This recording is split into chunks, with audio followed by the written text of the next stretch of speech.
packed this one full of pine needles. It's an air-cooled engine. Mice, for some reason, love living in these engines, especially over the winter. What'll happen is you won't really see, this is extra for the show, but you might see pieces of insulation sticking out of little holes, pieces of fur sticking out of the holes. If you start it and run it and it's packed with a mouse nest in there, you could overheat it. And that'll cause, either the engine to blow up or a head gasket to blow up. This time of year, you'll see these get packed with leaves.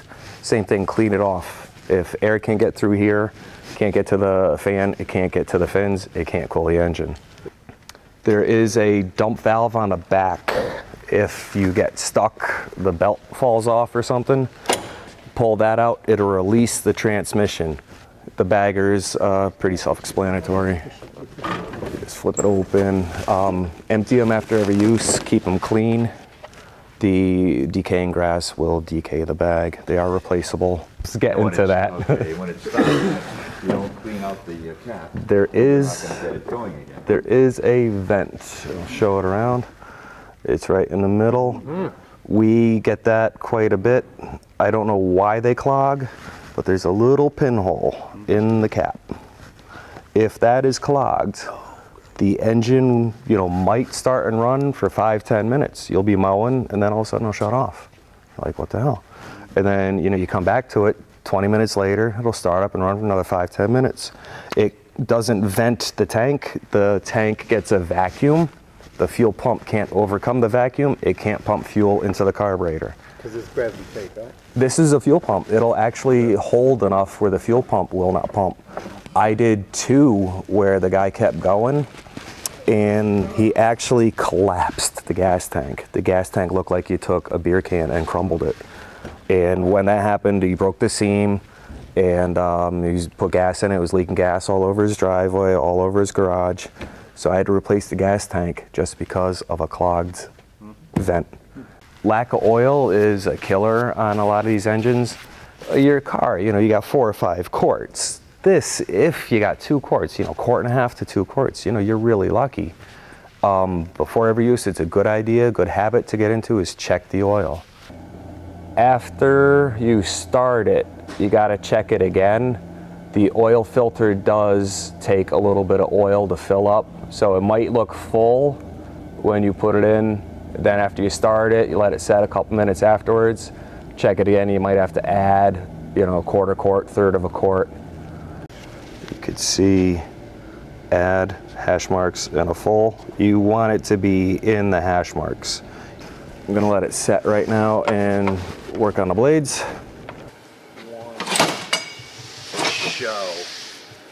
This does the same thing.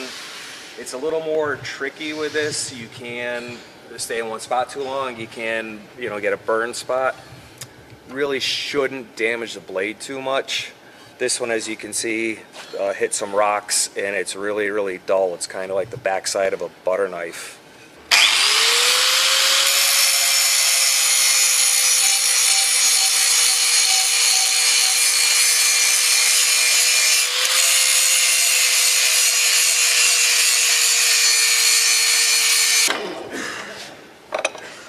That's pretty much all it takes. I got to go a little bit more over there, but you can see I got some blue marks on it.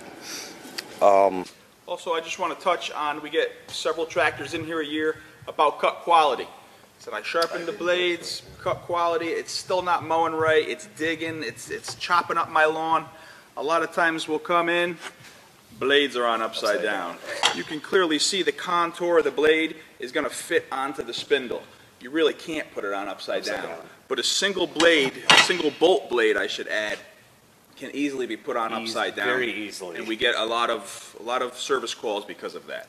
In my hand, this is a D100 series like all you guys own. I just want to show you how a little separate. So we basically have our nut.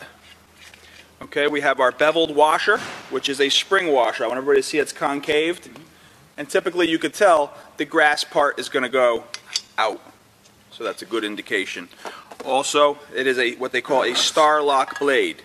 We see our star on the inside. which is nice for lining up. Make sure it's lined up. We've had people that would Get put them offset. on offset. Again, because you're underneath there, And it'll and vibrate. then it starts vibrating. Yep. But no, actually, with the cardboard, that's showing the same on both sides.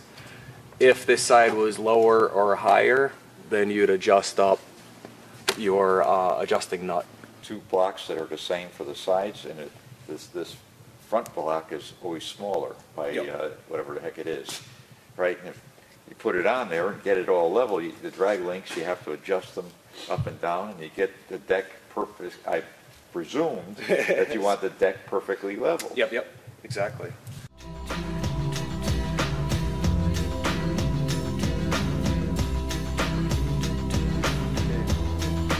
Hello, my name is Nels Bernson, mechanic at G&H Equipment in North Haven. Today we're doing a service school on a L110 John Deere tractor. Got my new shirt on. Doing a sound check right now. This is our first one. Gonna see how it works out. Hopefully we have some fun doing it. Hopefully we'll teach some people some stuff in the process. They last a long, long time.